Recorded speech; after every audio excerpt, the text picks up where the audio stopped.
നമസ്കാരം. ഞങ്ങൾ ഇന്നുള്ളത് താനൂരിലാണ്. ഇലക്ഷൻ ബസ് ഇപ്പോൾ താനൂരിൽ എത്തി നിൽക്കുകയാണ്. ഇന്ന് മലപ്പുറം ജില്ലയിലൂടെയായിരുന്നു പര്യടനം.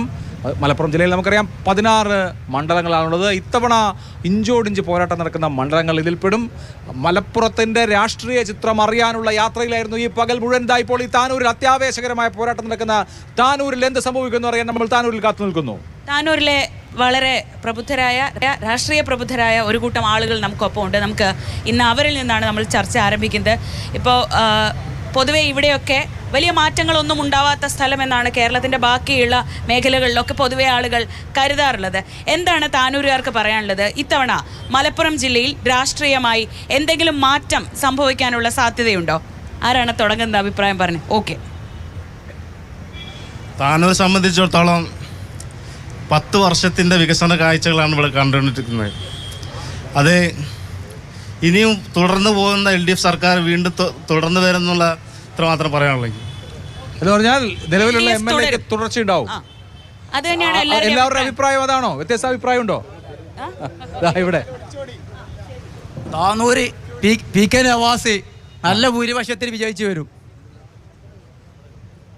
തുടർച്ചയുണ്ടാവും. തീർച്ചയായിട്ടും താനൂരും കേരളവും മാറും. അതായത് ഭരണ തുടർച്ച ഉണ്ടാവും.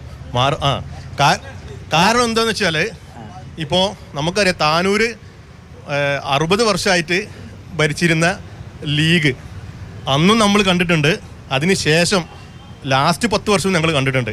അപ്പോൾ താനൂരിൽ എവിടെ നോക്കിയാലും LDFൻ്റെ അതായത് V. അബ്ദുറഹ്മാൻ കൊണ്ടുവന്ന മാറ്റം ശരിക്കും കാണുന്നുണ്ട്. ഒറ്റ ചോദ്യം ചോദിച്ചോട്ടെ, അങ്ങനെയാണെങ്കിൽ V. അബ്ദുറഹ്മാൻ ഇവിടെ മത്സരിക്കാതെ എന്താ തിരൂര് പോയത്?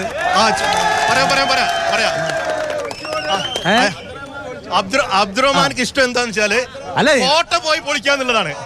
കോട്ടയിൽ പോയി പൊളിക്കാന്നുള്ളതാണ്. അതുകൊണ്ടാണ് അയാൾ എങ്ങോട്ട് പോയത്. അബ്ദുറഹ്മാൻ ഏത് ചിഹ്നത്തിലാണ് മത്സരിക്കുന്നത്? അവന്റെ ചിഹ്നത്തിൽ മത്സരിക്കണം. അതറിയോ?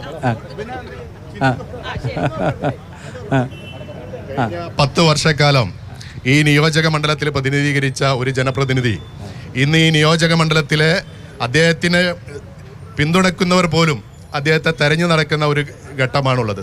നമുക്കറിയാം, കഴിഞ്ഞ 10 വർഷത്തിന് മുമ്പേ ഒരു 10 വർഷം ഈ താനൂരിൽ ഉണ്ടായിരുന്നു.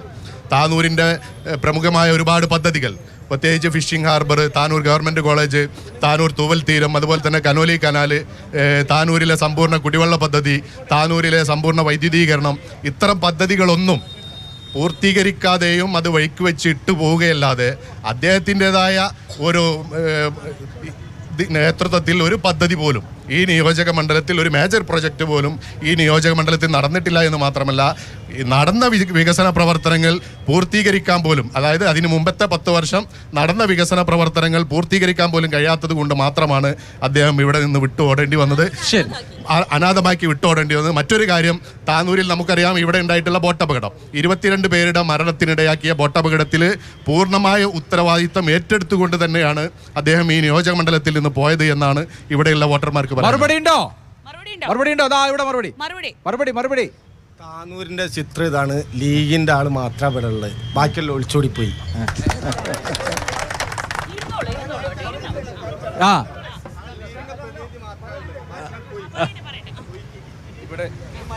ഇവിടെ 2017 ഇതേ മാതൃഭൂമി ചാനലിൽ ഇവിടെ അന്ന് MLA ആയ V. അബ്ദുറഹ്മാൻ നടത്തിയ ഒരു വാർത്താക്കുറിപ്പാണിത്. ഇതേ മാതൃഭൂമി ചാനലിൽ ഇന്ന് 2026 ഇതേ മാതൃഭൂമി സംഘം ഇപ്പം ഒരു 500 മീറ്റർ സഞ്ചരിച്ചാൽ ഇദ്ദേഹം ഇതിൽ പറയുന്ന പദ്ധതി അവിടെ നടപ്പിലാക്കിയോ ഇല്ലയോ എന്ന് നിങ്ങളൊന്ന് വന്ന് സെർച്ച് ചെയ്യണം.